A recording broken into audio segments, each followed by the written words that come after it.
സ്നേഹമുള്ള സഹോദരങ്ങളെ, പ്രഭാതവന്ദനം. ഇന്നത്തെ സുവിശേഷത്തിലെ ഏറ്റവും പ്രധാനപ്പെട്ട കൽപ്പന ഏതാണെന്ന് ചോദിക്കുകയാണ്.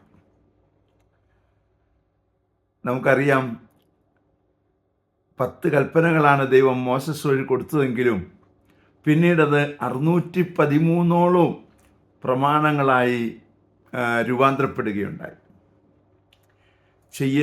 ചെയ്യരുത് എന്നുള്ള 2 കാര്യങ്ങളാണ് ഈ പ്രമാണങ്ങളിൽ ചേർത്ത് വെച്ചത്. എന്നാൽ ഈശോ വന്ന് ആ പ്രമാണത്തെ 2ആയി ചെറുതാക്കുകയാണ്. എന്നാൽ ചെറുതാക്കുകയല്ല ചെയ്തത്, വലുതാക്കുകയാണ്. കാരണം ഈ 2 കൽപ്പനകൾ പാലിച്ചാൽ ഈ പറയുന്ന കൽപ്പനകളെല്ലാം പാലിക്കപ്പെടുകയാണ്. അതാണ് പൂർണ്ണ ഹൃദയത്തോടും പൂർണ്ണാത്മാവോടും പൂർണ്ണശക്തിയോടും ദൈവത്തെ സ്നേഹിക്കുക, അതോടൊപ്പം നിങ്ങളുടെ സഹോദരങ്ങളെയും സ്നേഹിക്കുക. ദൈവവുമായി ഒരു ബന്ധം നിലനിർത്തിക്കൊണ്ട് പരസ്പരം സഹോദരങ്ങളെ സ്നേഹിക്കുന്ന ഒരവസ്ഥയിലേക്ക് മനുഷ്യൻ മാറുക എന്നുള്ളതാണ് കൽപ്പനകളുടെ ഉദ്ദേശം. സ്നേഹമുള്ള സഹോദരങ്ങളെ, അങ്ങനെ ഒരു ഉദ്ദേശശുദ്ധിയിൽ ജീവിക്കുവാൻ ആവശ്യമായ കൃപയ്ക്കായി പ്രാർത്ഥിക്കാം.